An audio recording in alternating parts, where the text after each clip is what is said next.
Welcome to my presentation, a shortened and adapted version of my final paper, The Development of Roman First-Style Wall Painting and the Importance of Marble, by Paris Bermudez.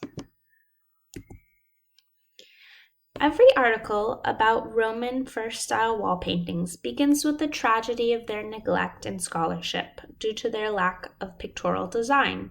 However, this paper will examine the importance of the first style in understanding beauty and aesthetic choice of Romans in the 1st century BC and AD by analyzing marble imitation wall paintings and specifically matching them with their authentic counterparts. First, we must consider the very beginning of the first style and its influence and emergence. The first style is looking directly at Greek masonry, copying it and bringing it into the home as a reinterpreted interior decoration, taking the functional form of building with opus quadratum and bringing it inside as an aesthetic, which eventually transforms into the famous second style. Before analyzing specific examples, understanding the geography and history of marble will be essential to navigating trade and cultural engagement in the Mediterranean. Finally, an in-depth comparison of marble and their imitations will make it clear that indeed painters were looking at marble. However, painting was the preferred interior decoration of ancient Romans. One of the earliest examples of an interior masonry wall painting with stucco is found at Hieron, Samothrace, in the sanctuary hall dating to 325 BC. Though the style seems to have been well established by the time of this example, we see the emergence of a new aesthetic pattern influenced by masonry and adopted by painters, where the opus quadratum was used as a functional method to build a structure and would have been clearly visible on the exterior. The interior of the sanctuary uses the shape of the masonry stone and reorganizes them into stucco relief to create a more visually interesting pattern. These new stone reliefs were then painted to resemble richer stones, added to the humble beauty and grandeur of the space. A desire for this interior aesthetic of design and color will become particularly important in the domestic Roman villa in southern Italy. What characterizes the Greek masonry style is the organization of the encrusted stucco registers. Above the floor is the first element called the plinth, which is a few inches tall and acts as the baseboard of the wall. Above that is a much larger space, the orthostats, which can come all the way up to the center of the wall. On top of the large square or rectangular block of the orthostats, we find the string friezes, which range from 1 to 3 stacked isodomically in thinner rectangular blocks.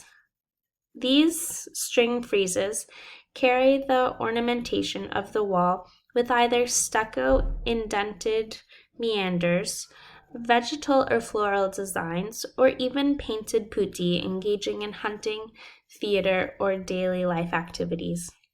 Above the string frieze is the characteristic isodomic course, which most closely resembles opus quadratum. It is in this course which most of the color variations are found. In this wall painting style, when it comes to color, the Greeks maintained sobriety with no more than 3 different colors deliberately arranged. What differs the most between the Greek masonry style and the Roman first style are the organization of the stucco blocks and the color choices. Where the Greeks follow the tradition of masonry more closely, the Romans adopt the style and interpreted it more freely in their organization and relief of the registers, as well as adding their own flair of colors. In the Italian first style, a new register is added to the bottom, which sits upon the ground without a plinth, unlike the Greeks who always include the plinth. This new register is called the socle. It comes to about hip height and is not in relief. The orthostates has been pushed up and elongated. It is now the main zone and takes the shape of vertical triangular blocks. A string frieze sits below and above the orthostates, with the upper frieze in relief, while the lower frieze is altogether optional. The orthostate, which is now at the eye level, is followed by the isodomic course, which stays true to the Greek Masonry style. The wall is finished off with another frieze and dentil cornice that projects from the wall. Romans were much freer and more playful in their use of color, while the Greeks were more conservative in their color choices and color allocation. There is no clear system of color choice application in the first style examples in southern Italy. The Romans, having adopted the aesthetic, did not feel married to it and therefore created their own version. As we see later in the second style wall painting, they loved color. It surrounded them in nature, the city, and in their homes as well. Therefore, it is no big surprise to see it here. But where are the Romans picking up these bright colors from? Especially the blocks of pattern colors. Scholars believe they were looking at polychrome marbles for their inspiration. Initially, marble was coming wholly from Greece, which had many variations of white, including the most famous from Paros, called lechnites, which was used by all the best sculptors, according to Pliny. Importing marble was expensive, depending on the quarry and quantity, but was also not yet in high demand in the early 1st century BC.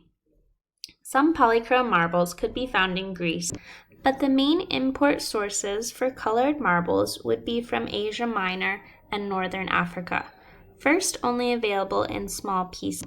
When considering early examples of Masonry style wall painting and first style, we see little incorporation of colored marble and almost no polychrome. It was not until the mid-1st century BC that Luni marble in the north of Italy in modern-day Carrara was found, initiating a frenzy of marble usage by the Romans. This discovery catalyzed the use of marble in art, in public construction, and in the home, raising the demand and therefore the importing of more marbles. In 30 BC, the Romans defeated Egypt and were introduced to a plethora of polychrome marbles, such as marmor numidicum or giallo antico, alabaster, and purple and green porphyry that would become so popular. In terms of the early first style wall paintings, the artists would not have many first-hand experiences with marble variations to see the exact colors and details until the later half of the 1st century BC. This explains the colors that we see on the walls in Pompeii and Herculaneum. Solid colors of white, black, green, yellow, red, and purple. These artists had not yet seen giallo antico or Breccia Coralina. They had perhaps only been told about them.